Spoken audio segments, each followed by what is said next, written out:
Sir, Chandrababu Naidu గారికి సంబంధించి అమరావతి అనేటువంటి కాన్సెప్ట్ని మీరు మనిద్దరం చాలాసార్లు మాట్లాడుకున్నాము. కానీ ఈ కొత్తగా 44,000 ఎకరాలను తీసుకోవడానికి కేంద్ర కేబినెట్ ఆంధ్రప్రదేశ్ రాష్ట్ర కేబినెట్ ఆమోదం తెలపడం, దానికి సంబంధించి కేంద్ర ప్రభుత్వం దగ్గర నుంచి నిధులు తీసుకొచ్చి మేము అభివృద్ధి చేస్తామని చెప్పడము, ఆ 44,000 ఎకరాల్లో 5,000 ఎకరాల్లో కొత్తగా ఎయిర్పోర్ట్ కడతామంటాము. ఈ పరిణామాలన్నీ చూస్తున్నప్పుడు రాజధాని అనేటువంటి ఒక అంశము ఎక్కడి నుంచో మొదలుపెట్టి ఎక్కడికో వెళ్ళేటువంటి అంశంగా కనిపిస్తుంది. ఏం చెప్తారు దీనికి సంబంధించి మీరు? ఇప్పుడు మొదటి నుండి కాంగ్రెస్ ఏం చెప్తుంది? ఒకే రాష్ట్రం, ఒకే రాజధాని, అది అమరావతి. మా స్టాండ్ చాలా మందిది. కానీ మా దృష్టిలో రాజధాని అంటే రాష్ట్ర సచివాలయం. కాంగ్రెస్ పార్టీ దృష్టిలో రాజధాని అంటే రాష్ట్ర సచివాలయం, అది ఒక అడ్మినిస్ట్రేషన్ కోసం. కానీ చంద్రబాబు నాయుడు దృష్టిలో రాజధాని అంటే ఆయన నగర నిర్మాణం అనుకుంటుంది.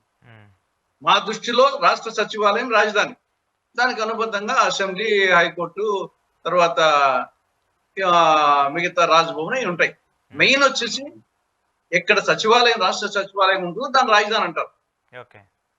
ఇప్పుడు తెలంగాణ రాష్ట్ర సచివాలయం ఎన్ని ఎకరాల్లో ఉంది? 28 ఎకరాలు. తెలంగాణ రాష్ట్ర సచివాలయం మనకు ఉన్న సచివాలయంలో బ్రహ్మాండమైన సచివాలయం, దేశంలోనే ఉన్న సచివాలయంలో తెలంగాణ సచివాలయం చూసేదానికి బ్రహ్మాండంగా ఉంటుంది. దాని విస్తీర్ణం కేవలం వచ్చేసి 28 ఎకరాలు. 28,000 కాదు, కేవలం 28 ఎకరాలు. ఇంకా మిగతా రాజ్భవన్, హైకోర్టు, అసెంబ్లీ అన్ని కలుపుకున్నా కానీ 100 ఎకరాలు, 150 ఎకరాలు అంతే.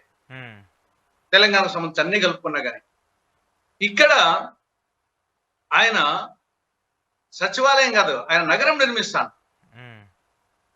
అందులో నవనగరాలు నిర్మిస్తాను. ఈయన ఫండమెంటల్ గా కాన్సెప్ట్ అనే తేడా కనిపిస్తా ఉంది. ఇప్పుడు అమెరికా రాజధాని ఏది? Washington DC. కానీ అమెరికాకు పెద్ద నగరం ఏది? న్యూయార్క్ అనేది ఆ దేశానికి రాజధాని కాదు, న్యూయార్క్ రాష్ట్రానికి రాజధాని కాదు, దేశానికి రాజధాని కాదు, ఈవెన్ ఆ రాష్ట్రానికి కూడా రాజధాని కాదు. అదేవిధంగా అమెరికాలో అనేక ఫేమస్ సిటీస్ అన్ని అవి ఆ రాష్ట్ర రాజధానులు కూడా కాదు. కాబట్టి ఇక్కడ పరిపాలన కోసం అంతే తప్పనిచ్చేసి ఆయన నగరాలు, నవనగరాలు అనే కాన్సెప్ట్ ఫండమెంటల్ గా అనే రామ్ జరుగుతూ ఉంది.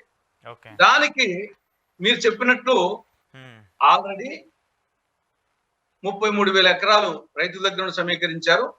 ప్రభుత్వ భూమి దాదాపు ఒక 17,000, 20,000 ఎకరాలు ఉంది. దాదాపు 50 నుండి 55,000 ఎకరాలు చేతిలో ఆల్రెడీ ఉంది. వాళ్ళకే ఆల్రెడీ రైతులు ఇచ్చిన వాళ్ళకే ఇంకా వాళ్ళ కండిషన్స్ ఇంకా ఫుల్ఫిల్ చేయలేదు, 11 సంవత్సరాలు అయినా కానీ. ఈ లోపల అది చాలక మళ్ళా 40,000 ఎకరాలు, 44,000 ఎకరాలు తీసుకోవడం అనేది ఇది భూదాహం. ఆయనకు ల్యాండ్ మేనియా పట్టుకున్నది. ఇది ఆయన వచ్చేసి ఒక ముఖ్యమంత్రిగా పరిపాలన సాగించడంలే, ఆయన ఒక రియల్ ఎస్టేట్ వ్యాపారి అయిపోయింది. ఆయన వచ్చేసి ముఖ్యమంత్రి కాదు, రియల్ ఎస్టేట్ వ్యాపారి. కాబట్టి ఇది అనవసరము, మళ్ళీ భూసేకరణ అనవసరము. తర్వాత ఎయిర్పోర్టుకు 5,000 ఎకరాలు. ఆల్రెడీ పక్కనే గన్నవరం ఉంది. ఇప్పుడు హైదరాబాద్ కు వచ్చేసి సెంట్రల్ లో ఉంది ఏమన్నా శంషాబాద్ ఎయిర్పోర్ట్, హైదరాబాద్ సచివాలయం పక్కనే ఉందా వచ్చేసి దాదాపు వచ్చేసి 25-30 కిలోమీటర్లు ఉంది. ఇక్కడ అంతే. నువ్వు ఆల్రెడీ విభజన చట్టములో హైదరాబాద్, ఇది విజయవాడ, విశాఖ, తిరుపతి ఈ మూడింటిని అంతర్జాతీయ స్థాయి విమానాశ్రయాలు చేయాలని విభజన చట్టంలో ఉంది. నువ్వు అది చేయలేవు. విశాఖను, విజయవాడను, తిరుపతిని అంతర్జాతీయ విమానాశ్రయాలు చేయండి. ఇప్పటికి 11 ఏళ్ళు అయింది, ఇంకా చేయలేదు. కేంద్రంలో మంత్రి కూడా ప్రస్తుతం వచ్చేసి మన తెలుగుడే ఉన్నాడు, అది చేయలేదు. సమీపంలోనే గన్నవరం ఉంది, దాన్ని డెవలప్ చేయాలా, ఇంకా చేయాలా, దాని అంతర్జాతీయ స్థాయి అది చేయకుండా దాన్ని ఖాళీ వదిలేసి ఇక్కడ ఒక చిన్న విషయం సార్, ఇక్కడ నేను ఒక చిన్న విషయం మీతో షేర్ చేసుకుంటాను.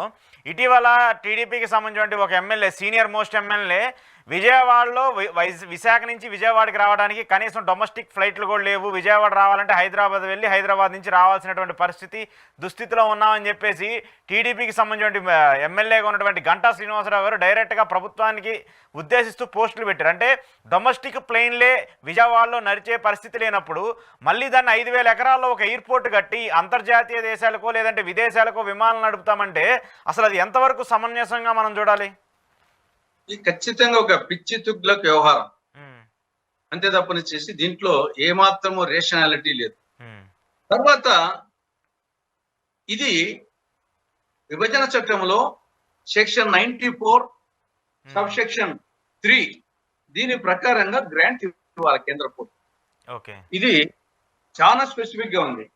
The central government shall provide special financial support for the creation of essential facilities in the new capital of the successor state of Andhra Pradesh, including Raj Bhavan, High Court, Government Secretariat, Legislative Assembly, Legislative Council, and such other essential infrastructure.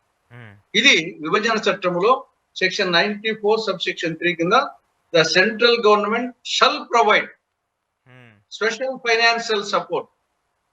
కాబట్టి కేంద్ర ప్రభుత్వం నుండి తేకుండా మళ్ళా double engine చెప్పుకుంటూ అప్పు ఇప్పటికే ఖర్చు పెట్టిన చాలక మళ్ళా ఇప్పుడు వరల్డ్ బ్యాంక్ నుండి 6,750 కోట్లు, ఏషియన్ డెవలప్మెంట్ బ్యాంక్ నుండి 6,750 కోట్లు, అడ్కో నుండి 11,000 కోట్లు, కేఎఫ్ఐ బ్యాంక్ జర్మనీ బ్యాంక్ 5,000 కోట్లు, మొత్తం 29,500 కోట్ల రూపాయలు అప్పు తెచ్చి దీనికి ముందుదానికే ఖర్చు పెడుతున్నాం.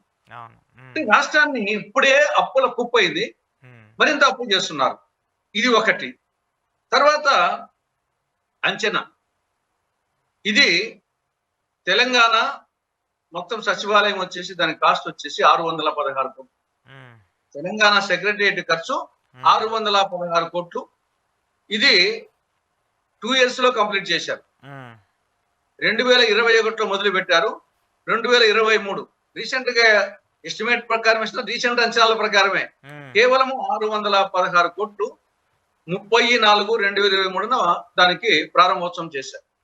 అయిపోయింది. ఇక్కడ ఆంధ్రప్రదేశ్ లో తాత్కాలిక సెక్రటరియట్ కే అప్పట్లో 2014 ఆ టైంలో ఇక్కడ తాత్కాలిక సచివాలయానికి ఖర్చు ఎంత పెట్టింది చంద్రబాబు నాయుడు ప్రభుత్వము? 1150 కోట్లు తాత్కాలిక సచివాలయానికి. ఎప్పుడు 2015లో 2021-23 మధ్య తెలంగాణ ప్రతి సంవత్సరం కాస్ట్ ఎస్కలేషన్ అవుతుంటుంది కదా, ఆ నేపథ్యంలోనే 616 కోట్లతో బ్రహ్మాండమైనటువంటి సచివాలయాన్ని చేస్తే ఈయన 2015లో తాత్కాలిక సచివాలయానికి 1150 కోట్ల రూపాయలు ఖర్చు పెట్టారు. ఇప్పుడు పర్మనెంట్ సచివాలయం, ఒక సచివాలయం చెప్తున్నాను, మిగతా దాంట్లో అసెంబ్లీ దానికి పోవడం లేదు, ఓన్లీ సచివాలయమే. ఇప్పుడు 4,689 కోట్ల. ఒక్క సచివాలయానికి 4,600 కోట్ల. 4,689 కోట్లు.